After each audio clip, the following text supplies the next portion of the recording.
Alright, so what's up YouTube? Here with another video. So this video here is just going to be a discussion over these two cards I have here on the page. But before we get into that, make sure you hit the like button, subscribe if you're new. Let's see if we can hit 20 likes on this video. I'm gonna just keep the content coming.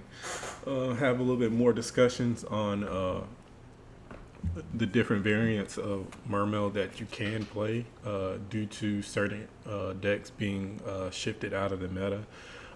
So here we have Kairyu-Shin, Ocean Dragon Lord, and Stealth Kraken 2.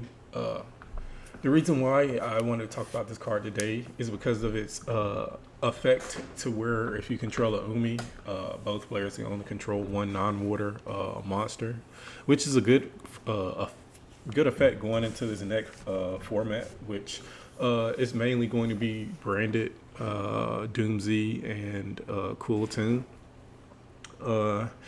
And just the ability for this effect to be on the field stops a lot of decks from being able to exceed or synchro and fusion, because I don't think that once you put a non-water on field that you can like swap it out for another. So like go into a synchro or fusion, even though you're removing the monster off board. I think it's just stuck there until it's removed by other means. So that is a really strong effect.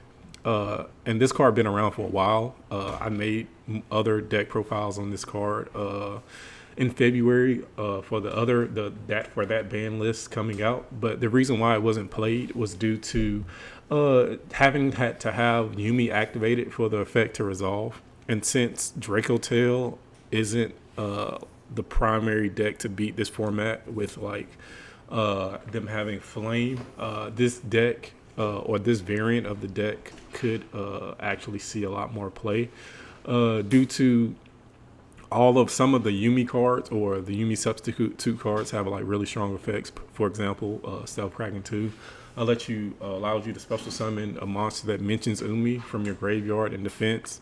So being able to summon Kairyu-Shin in defense just by going to battle phase and then having your opponent like clear their monsters up till they have one non-water is really strong. It's basically like a board wipe every battle phase, so that they can never really like threaten game as long as Stealth Kraken 2 is on the board.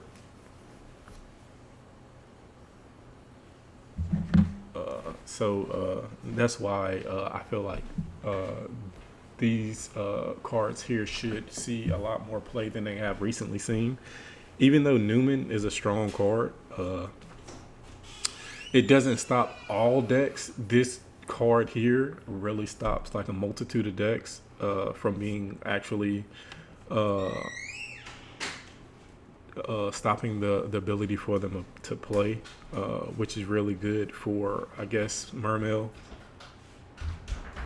So yeah, so I really think this variant now probably may have a strong how would I want to say it? A strong showing or a strong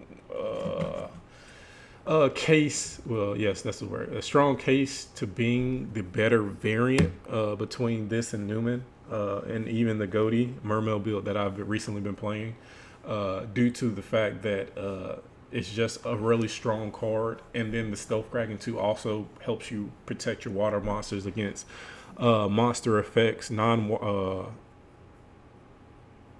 effects from targeting your water monsters. Where is it? Your opponent cannot target water monsters you control with non-water monster effects. So that's really mainly all effects your opponent activate, unless you're playing water in specifically. So yeah, these two cards here really have strong effects for us. So going first, being able to activate this card. If you draw it, turning off Veilers and Mourners. What other effects?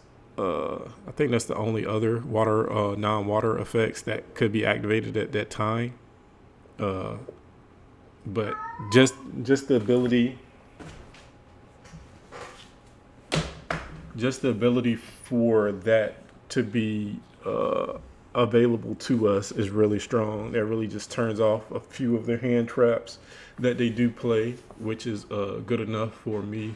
Because Valor is running around in Cool Tune. That's probably the main deck is probably being played in. But and then going second, if you can just place this on board, it stops the RS negate, and then unless they want to negate this card specifically, but other than that, it stops the RS from negating your monsters, and then any other monster effects that target in any other deck as well. So this card is really, really good since Draco Tail is been shifted out of the format. I'm not gonna make the video too long, but I just wanted to give my thoughts on this card. I really think that this version probably could be the best version of Mermail to be played at this very moment. Due to it also not stopping you from like continue to play under it, you still have the ability to do what you need to do as well.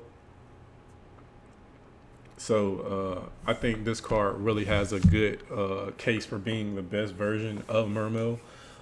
It's just learning the combos and figuring out to put the card on the board. Also, for playing first Penguin and playing the Bryonic Synchro and just normal summon it over Penguin is the easiest way to summon this card.